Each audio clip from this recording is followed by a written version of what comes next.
Chers amis, dans l'Église catholique, ce 25 mars est célébrée la fête de l'Annonciation. Et dans la tradition luthérienne, c'est aussi un jour de mémoire à partir de la lecture de l'Évangile selon Luc. À l'occasion de cette fête, le pape François a invité tous les chrétiens à une prière commune, aujourd'hui à midi, chacun selon son heure locale aussi.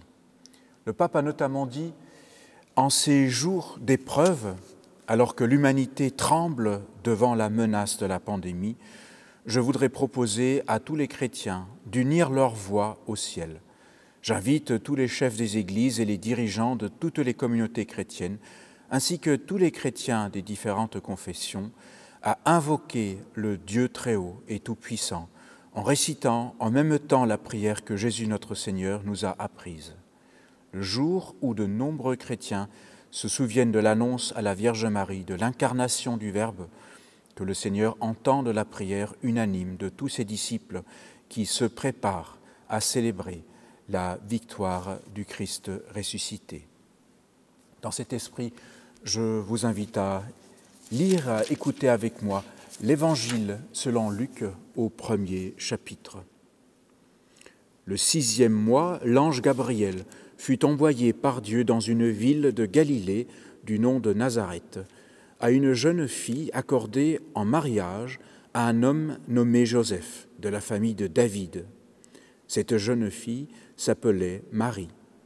L'ange entra auprès d'elle et lui dit « Sois joyeuse, toi qui as la faveur de Dieu, le Seigneur est avec toi. » À ces mots, elle fut très troublée et elle se demandait ce que pouvait signifier cette salutation. L'ange lui dit « Sois sans crainte, Marie, car tu as trouvé grâce auprès de Dieu.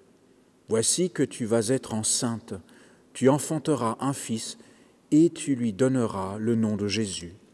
Il sera grand et sera appelé Fils du Très-Haut. Le Seigneur Dieu lui donne le trône de David, son père. Il régnera pour toujours sur la famille de Jacob et son règne n'aura pas de fin. » Marie dit à l'ange « Comment cela se fera-t-il, puisque je n'ai pas de relation conjugale ?» L'ange lui répondit « L'Esprit Saint viendra sur toi, et la puissance du Très-Haut te couvrira de son ombre. C'est pourquoi celui qui va naître sera saint et sera appelé Fils de Dieu. Et voici que Élisabeth, ta parente, est elle aussi enceinte d'un fils dans sa vieillesse, et elle en est à son 6e mois, elle qu'on appelait la stérile, car rien n'est impossible à Dieu. Marie dit alors, « Je suis la servante du Seigneur, que tout se passe pour moi, comme tu me l'as dit. » Et l'ange la quitta. Prions avec les paroles de notre union d'Église protestante pour ce jour de l'Annonciation. Seigneur notre Dieu, par la voix de l'ange Gabriel, tu annonces à Marie que tu l'as choisie pour donner naissance à ton Fils. Répands ta grâce dans nos cœurs, afin qu'avec Marie, nous le suivions dans sa passion et dans sa mort, et parvenions jusqu'à la gloire de la résurrection. Nous portons aussi, Seigneur, devant toi, notre humanité, à la fois si forte et si fragile dans ce moment difficile de son histoire. Et nous entourons aujourd'hui particulièrement de notre affection par notre prière toutes celles et tous ceux qui ont vécu un deuil sans pouvoir être entourés. Par Jésus le Christ, ton Fils, notre Seigneur, qui vit et qui règne avec toi, Père, et le Saint-Esprit, un seul Dieu béni pour les siècles des siècles. Et dans la communion des chrétiens de tout lieu, de tout temps et de toute confession, disant ensemble la parole que le Seigneur nous a apprise. Notre Père qui es aux cieux, que ton nom soit sanctifié, que ton règne vienne, que ta volonté soit faite sur la terre comme au ciel. Donne-nous aujourd'hui notre pain de ce jour. Pardonne-nous nos offenses, comme nous pardonnons aussi à ceux qui nous ont offensés. et ne nous laisse pas entrer en tentation, mais délivre-nous du mal, car c'est à toi qu'appartiennent le règne, la puissance et la gloire pour les siècles des siècles. Amen.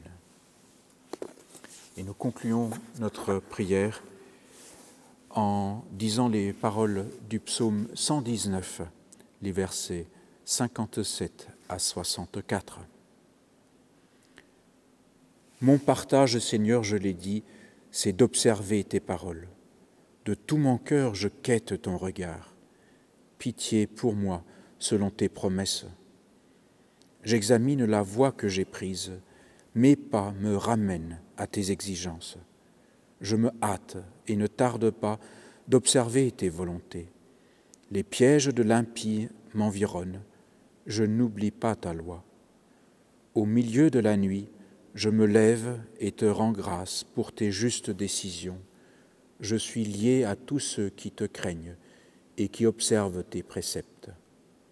Ton amour, Seigneur, emplit la terre. Apprends-moi tes commandements. Amen. Chers amis, ce soir à 19h30, l'ensemble des évêques de France invitent les Français à un geste commun. Les catholiques y donneront une signification particulière en raison de la fête de l'Annonciation. Mais tout le monde peut s'y joindre. Déposer une bougie sur sa fenêtre au moment où les cloches sonneront. Ce sera une marque de communion, de pensée et de prière avec les personnes endeuillées, les malades et leurs proches, avec tous les soignants et toutes celles et ceux qui rendent possible la vie de notre pays. Ce sera aussi l'expression de notre désir que la sortie de l'épidémie nous trouve plus déterminés au changement de mode de vie que nous savons nécessaire depuis des années.